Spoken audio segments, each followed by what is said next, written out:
social media, how all this stuff is at our fingertips, creativity, you can sell anything. Anything. You can sell anything, and you can sell services. So I don't know. Me personally, me becoming a millionaire, me having my hustle, that dog in me that we was talking about before the podcast, it don't take hard work to be a millionaire. Now, it takes hard work to keep your millions. Yeah, it does. You know what I'm saying? Yeah, but I got you. it don't take hard work to become a millionaire. So me, and my mindset and how I look at it now, if you are over 25, with the internet that's out now, with all the information that's out now, with all the financial gurus that's out now, I mean, you have so many people teaching you how to turn $1 into $1 million. If you ain't tapped in and you ain't got $1 million, or at least made it, I mean, even if you blew it and you ain't got to know more, but if you ain't hit $1 million mark, I blew it and got it 10 times over. So this is all I'm saying, and I'm saying you lazy, and I'm not saying you lazy in the way you think. I'm saying you need to get up and you need to get at it. Get up and get at it, because it's out here. And even if you ain't reached it yet and you working towards it, that's even better. But you should not be sitting around thinking that it is hard to make $1 million. And I used to have that mindset when I was younger. Too. Yeah. I didn't even try to make $1 million. I just made it. I was just here doing real estate, here investing in companies, investing in trucking, doing healing, investing in myself, investing in products, making products. My whole thing wasn't even to make $1 million. My thing was to help out my community. You know what I'm saying? And I looked up, the $1 million was there. And then another $1 million. It just comes along with it. Facts. It comes along with it. But what you said, through your work. Yeah. So yeah, I think if you're not a millionaire, you're lazy. And I mean that in the most respectful way. Yeah, me too.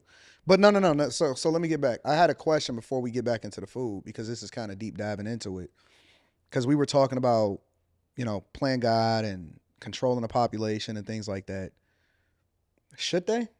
Should they want to win in that way, based off of what they think winning looks like? So based off of their culture, where they come from, they are dying off more than they're repopulating.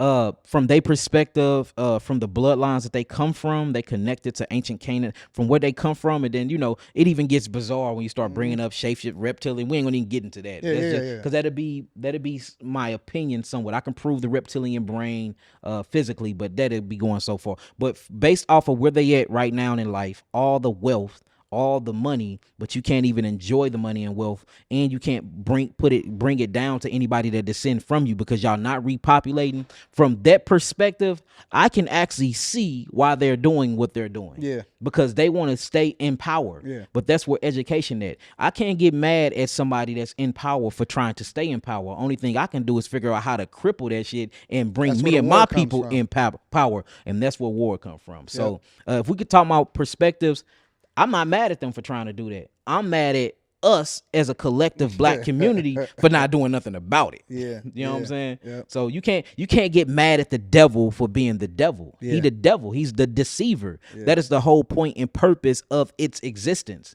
I can't get mad to how you respond when the devil deceive you, though. Yeah. You gonna talk about it. You gonna lay down and mope and be depressed, or you gonna figure out what's going on and how to overcome and win this war. And whether people want to believe it or not, we are at war. We're at war physically, we're at war psychologically, we're at war spiritually, and we most definitely at war emotionally. Yep. And it's not just a cultural war, because we at war with ourselves too. And I just think if we change the things that we eating, if we change the educational system, and if we stop living in another people's culture and apply our cultural backgrounds, and if you can't find it, because a lot of people are like, well, Yahki, where's our culture? Where's the research? Say fuck it. We don't know where it's at. Let's create our own. Let's create a new culture that benefits all of us. So we either need to revamp or create the culture, or we need to find our ancient culture that worked for us, and we need to start implementing that right now. Because right now, as a people, not as individuals, because as individuals, a lot of us is good. We well off. But as a collective, man, we are failing, man. What should we eat? What should we put in our bodies? Food that is conducive to the body. Food that gives you energy. Food that eliminates all the toxins, food that hydrates the body, food that give you all the minerals that you need, especially trace minerals, food that give you all the macronutrients that you need, food that replaces the amino acids that's in your body. If you look at what true food is and you look at our physiology, we are naturally frugivores. And how you can do this is all you have to do is go into nature. You don't have to pick up a book, because you can say man wrote the book, man lied. I can agree with that. So that somebody can have a great debate with that. But you can't fake nature. Go into nature, Look what you closely assimilate with. We closely assimilate with primates, gorillas. That's what we closely. Not saying that we come from that. I don't believe in the evolution theory or the evolution theory. That's what I call it. I don't believe in that at all. I do believe people have come from primates, but I don't believe that people is black people. Yeah. And I can prove that too. But if you go into nature and you look at actual nature, you're going to see who you closely assimilate with. You're going to see the actual primate, the silverback gorillas. They look like us. They can walk upright. They have 5 fingers. They have 5 toes. Their digestive process is the closest to ours than any other species in the animal kingdom. They breed like us. They have sex like us. They communicate like us. Some of them can even fucking talk. Yeah. Seriously. Yeah, yeah. You can teach them how to speak and respond to you. If you look at what they eat, these are big silverback gorillas with a bunch of protein mass. Some of the most muscular, strongest primates in the kingdom of the animal kingdom.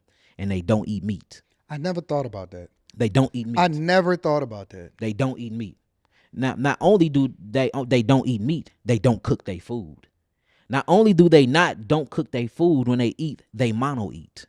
Mono eating mean that they not mixing and putting a bunch of different varieties on their plate like this culture teaches us. You got to have your fats, you got to have your saturated fats, your proteins, and your vegetables and a side of fruit.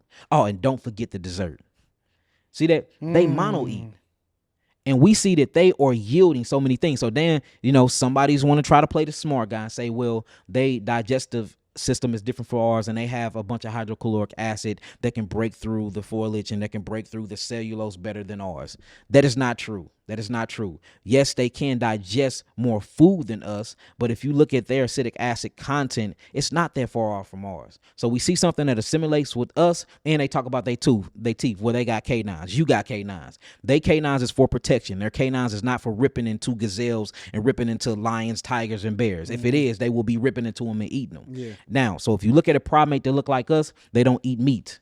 They don't eat those type of proteins. They get their proteins from source, which is from vegetables and fruits.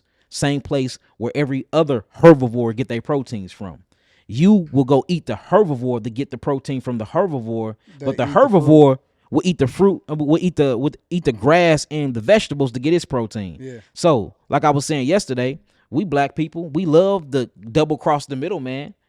We do with everything else. Why we don't double cross the middleman, which is the animal, bypass him and go straight to the protein source, which is the grass that they eat, which is the vegetable kingdom. Yeah. But even farther than that, we are not herbivores. Because if you look at a herbivore, on the average, all of them are 2 tons. They weigh over 1,000 pounds. None of us weigh over 1,000 pounds. You wouldn't live to talk about it. You have a heart attack, cardiac arrest. So we're not 1,000 pounds. They walk on all 4s. We don't walk on all 4s. We walk upright. Their digestive system is very, very vast. They go through something where they chew their food. It goes through their stomach. They throw it back up and then chew it again. It's called chewing the cud. A lot of them have more than one stomach. It goes through different types of incubation processes where the hydrochloric acid breaks the food down more. Then it goes to another chamber called the lumen. Speaking of the cow right now, that'll break down. Then it'll go through another stomach and break down. Then they start they absorption factor where they start breaking down their food and getting all their phytonutrients by way of what you will call a duodenum, right? Now, so that's different.